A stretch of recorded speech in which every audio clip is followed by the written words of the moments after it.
ከኢሱ ወጃፎም ጋር የምንካፈለው አሰብ ይሆናል። ሕቶ ኣፍ ደገ ባሕሪ አብይ አሕመድ ሎሚ ወይ ትማሊ ዝጀመረ ኣይኮነን። ከምቲ ንሱ እውን ባዕሉ ዘብርሆ ኣብ 2018 ቅድሚ 7 ዓመታት እዩ ተላዒሉ። ኣብ ቅድሚ ሓፋሽ ሚልዮናት እናተዓዘብዎ ብኤርቲቪ እውን እናተመሓላለፈ ብዓብኡ ከዓ ኣብ ቅድሚ ኢሳያስ እዩ ሕቶ ዓሰብ ኣልዒሉ። ብኢሳያስ ተመሪሑ እውን ናብ ዓሰብ ምብፃሕ ኣካይዱ። ፍቕሪ ህግደፍን ብልጽግናን ምዉቕ ኣብ ዝነበረሉ እዋን ከዓ ኢትዮጵያ ሓይሊ ባሕሪ ከም ዝመስረተት ኣፍሊጣ። እዚ ኩሉ ብሕቡእ ዝተገብረ ይነበረን። ስለዚ ኣብይ ዘምፅኦ ሓድሽ ጠባይ የለን። ነታ ካብ ፈለማ ሒዝዋ ዝመፅእ ዕላማ ከተግብር እዩ ዝሰርሕ ዘሎ። ፖለቲካ ምድማር ምስ ኢሳያስ ተፋቒርካ ዓሰብ ምምቓል ከም ዝኾነ ብኹርዓት እዩ ቅድሚ 7 ዓመታት ንህዝቢ ሓቢሮ። ኣብ ዓበይቲ መድረኻትን በዓላትን ኢትዮጵያ ካርታ ኤርትራ ምስ ኢትዮጵያ ተሓዊሳ ክትሰኣል እንከላ መሪሕነት ህግደፍ ኣብቲ ጽምብላት ይሳተፉ ነይሮም። ስለዚ ኣብይ ኣብ ቤት ምኽሪ ሃገሩ ሕቶ ዋንነት ባሕሪ ሕጂ ዘምጻኽዎ ሕቶ ኣይኮነን ምባሉ ጌጋ ይነበሮን። ካልእ ኣብይ ዘጋህዶ ሓቂ ናብ ዓሰብ ንምብጻሕ መንገዲ ጸሪጉን ኣሕዲሱን እዩ። ኤርትራ ባይቶ ምርጫ ካቢነ መንእሰይን ተስፋን የብላን ምባሉን ከተማ ዓሰብ ደስኪላ ከም ዘላ ምግላጹን እውን ጌጋ የብሎን። ናይ ኣብይ ጸገም እቲ ንሱ እውን ዝፈተኖን ዝገበሮን ኣብ ካልኦት ክሰርሕ ከም ዘይክእል ምግላጹ እዩ። ንኣብነት ነቶም ብረት ኣልዒሎም ዝቃለስዎ ዘለዉ ኢትዮጵያውያን ምዛ ባይቶ ምርጫ ካቢነ መንእሰይን ተስፋን ዘይብላ ኤርትራ ተለጢፍኩም ንኢትዮጵያ ለውጢ ከተምጽኡላ ኣይትኽእሉን ኢኹም ክብል ዘመሓላለፎ መልእኽቲ ሕቶ ዝፈጥር እዩ። ኣብይ ምስ ኤርትራ ተለጢፉ ኣብ ኩናት ትግራይ ከም ዝተዋግአ ናይ ቀረባ ዝኽሪ እዩ።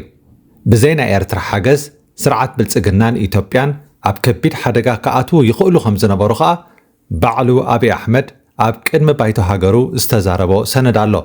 ዝኾነ ሓይሊ ከድሕነኩም ኣይክእልን እዩ፣ ናይ ዩክሬንን ፍልስጤምን ነገር ርኢኹም ተማሃሩ ዝበለውን ውድዓውነት የብሎን። ምኽንያቱ ንሱ ንባዕሉ ብናይ ጎረቤት ሃገር ሰራዊት ተሓጊዙን ጸብለልታ ኹናት ረኺቡን እዩ። ሕጂ እውን እንተኾነ ብድሕሪኡ ፈተውትን ደፋእትን ሃገራት ሒዙሎ። ኤርትራ እውን ብወገና ከምኡ ኣብ ኩናትን ዲፕሎማስን ምትሕግጋዝ ዘሎን ዝነበረን እዩ። ሓገዝ ምስ ዝህሉ ትዕወት ሓገዝ ምስ ዘቋርጽ ስዕረት ከጋጥመካ ይኽእል። ጥምረት ህዝባዊ ግንባርን ሕወሓትን ንደርጊ ዓብ ፈተና ኮይንዎ። ሓጋዚቱ ዝነበረት ዓባይ ሶቪየት ሕብረት ምስ ተፈራኸሸትን ዝሑል ኩናት ምስ ተዛዘመን ከዓ ናይ ደርግ መወዳእታ ኮይኑ ህዝባዊ ግንባር ንኤርትራ ተቆጻጺሩ ሕወሓት ከዓ ንኢትዮጵያ። እዚ ታሪኽ እዩ። ኣብዚ ናይ ትማሊ ከዓ ምትሕግጋዝ ህግደፍን ብልጽግናን ኣብ ልዕሊ ህዝቢ ትግራይን ሕወሓትን ሰፍ ዘይብል ክሳራ ኣስዒቦ።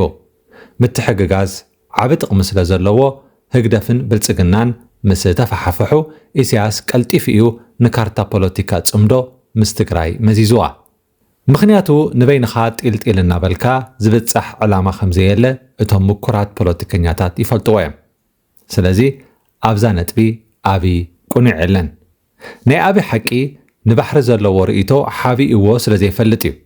ብግልፂ ባሕሪ ክትመቕሉን ኢኹም እናበለ ካብ ህዝብን መንግስትን ኤርትራ ተግሳጽ ይኹን ኣሉታዊ ርእይቶታት ይቐርበሉ ስለ ዘይነበረ ከዓ ሕትኡ ኣብ ቀረባ መልሲ ዝረክብ ይመስሎ ነይሩ። ኣዴታት ኤርትራ ነታ ዓርቀ ሰላም ወሪዱ ትብል ሓሳብ ወሲደን ድሕሪ ሕጂ ኩናት የለን ደቅና ክዕርፉ እዮም ካብ ዝብል ተስፋ ኣብይ መጺኡ ብሰማይ ወይ ዝሕያዋ ኢለን ደሪፈን እየን። ካብ ሰናይ ምንዮት ስለ ዝኾነ ኣይንሕዘለንን። መሪሕነት ህግደፍን ደገፍቱን ግን ኣብይ ብሕቶ ዋንነት ባሕሪ ናብዚ ሕጂ በፂሕዎ ዘሎ ደረጃ ንኽበጽሕ ብምግባሮም ተሓተቲ ንሳቶም እዮም። ምኽንያቱ ሕቶ ዋንነት ባሕሪ ብጉሉጽ እናተላዕለ ኢሳያስ ኣብ ሚሌንየም ኣዳራሽ ኮፍ ኢሉ ይሰምዕ ጥራሕ ዘይኮነ የጣቕዕን ኣፍ ልቡ ይሃርምን ነይሩ። ካልኦት ደገፍቱ ከዓ ኣምሓርኛ ክላመዱ ወልደፍደፍ ይብሉ ነይሮም። ሃገር ምዃኖም ረሲዖም እውን ምስ ኢትዮጵያ ተደሚርና ኢና ይብሉና ነይሮም። ካልእ ኣብይ ናብ መንግስቲ ኤርትራ ኣብ ዘመሓላለፎ መልእኽቲ ሃገር ኩኑ ኢሉ ነይሩ። ሓቂ እዩ። ሃገር ክንስኻ ኣብ ሃገርካ ሰብ ከም ዝተወድአ ካብ ጎረቤት ሃገር መራሒ ከተምጻእ ኣላ ትሰርሕ እንተዳ ኮይንካ ማለት ኣብይ ዝመርሓና ትብል እንተ ነርካ ሎሚ ከመይልካ ክብረት ትጽበ ምኽንያቱ ባዕልኻ ኢኻ ካብ ክብረት ሃገርነት ወሪድካ ሃገር ኩኑ እወ ምስ መንግስታት ተዘራረቡ እምበር ምስ ክልላት ኣይትጽመዱ ሃገር ኩኑ ሓቁ ሓንቲ ሃገር ዓበይቲ ፕሮጀክታት እያ ትሕንጽጽ ትሰርሕን ተመርቕን ሃገር እንተኾይንካ ምስ ካልኦት ሃገራት ኣይትድመርን ኢኻ ልኡላውነት ሃገር እቲ ኣብ ላዕሊ ዝቕመጥ ክብሪ እዩ ካብዚ ክብሪ ዝወሪድካ ምሳኹም ክድመር እንተልካዮም ከዓ እቲ ባሕርኻ እውን ምስኡ ክድመር ምዃኑ ክትፈልጥ ኣለካ ፍርቂ ምድማር የለን ምድማር ማለት ሓደ ምዃን ማለት እዩ ሃገር ኩኑ ዘብል ከዓ ነዚ እዩ ሃገራት ኣብ ረብሓታተን ተመርኪሰንን ምስ ካልኦት ሃገራት ውዕላት ዝፍጽማ ኣብይ እምበኣር ነዚታት ተዓዚቡ እዩ ኤርትራ ሃገር ኣይኮነትን ዝብል ዘሎ መንእሰይ ኤርትራ ሃገሩ ገዲፉ ናብ ኢትዮጵያ ክውሕዝ ዝረኣዩ ኢትዮጵያውያን ኤርትራውያን ሃገር ምስኮኑ ኣይጠዓሞምን ብዘይ ኢትዮጵያ ኣይኮነሎምን እዩ ኣይክእልዎን እዮም ንሕና ኢና ጽላሎም ይብሉን ኣለዉ ኣብይ ብወገኑ ሰብ በዚሕና ኣሎ ከተማታትና ተጨናኒቐን ኣለዋ ስለዚ ብዘይ ሕጋዊ መንገዲ ኣይትምጹና ክብል ተላቢና ኣሎ ኣብይ ጥራሕ ዘይኮነ ዓለም ከይተረፈት ኤርትራውያን ሃገር የብሎምን ኢላ ንኽትሓስብ ዘኽእላ ብዙሕ ምኽንያታት ኣለዋ ንኤርትራ ይመሪሕ እየ ዝብል ሰብ ኣብ ቃለ መሕትቱ ንዛዕባ ኤርትራ ገዲፉ ንውሽጣዊ ፖለቲካዊ ሃለዋት ኢትዮጵያ እዩ ዝፍትፍት ወትሩ ኢትዮጵያ ኢትዮጵያ ኢትዮጵያ ይትዕላል ብፍቕሪ ኢትዮጵያ ዝዓበዱ መራሕቲ ህግደፍ ኢትዮጵያ ከይትበታተን መስዋዕቲ ክንከፍል ኢና ክብሉና እውን ሰሚዕናዮም ኢና እሞ ንምንቲ ኢትዮጵያ መስዋዕቲ እንድሕር ንኸፍል ኮይና ደኣ ኢትዮጵያውያን ኢኹም ክንበሃል እንከለና ንምንታይ ንሓምም ወደባት ጅቡቲ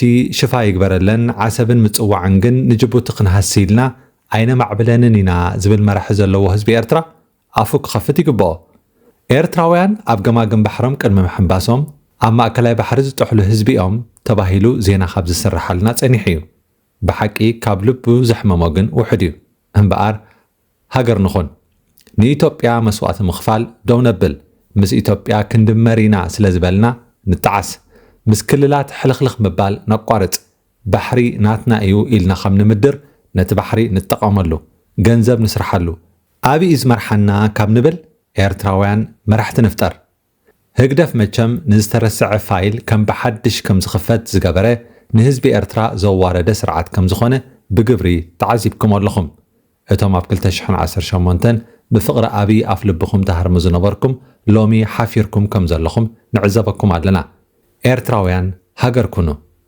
ኤርትራውያን ኩኑ ኤርትራውያን ኩኑ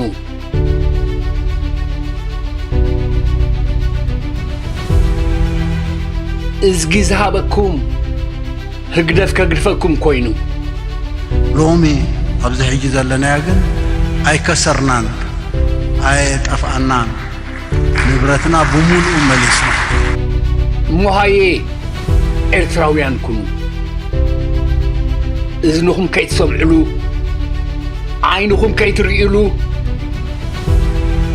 ኣፍኩም ከይትጥዕምሉ ኢድኩም ከይትርስስሉ እግርኹም ከይትንቀሳቐስሉ ሓንጎልኩም ከይትሓስብሉ ልብኹም ከይትፈርድሉ ልሳንኩም ከይትብልሉ ህይወትኩም ከይትሕልውሉ ጭራሽ እዝጊ ዝሃበኩም ህግደፍ ከግድፈኩም ኮይኑ እሞሃዬ ኤርትራውያን ኩኑ ቅድም ቀዳድም ቅዋም ሃገር ኤርትራ ገንጽሉ ምዕራፍ 3 ድገምሉ ድሕሪ ዳግም ኣበየ ልጓም እሾኽ ዓጋም የማነ ጸጋም ዶክተር ርእሶም ሃይሌ ካብ ሕምብርቲ ኤውሮጳ ጥቅምቲ ፍርቃ ሕስምቲ ፍርቃ ጥዕምቲ 12/2001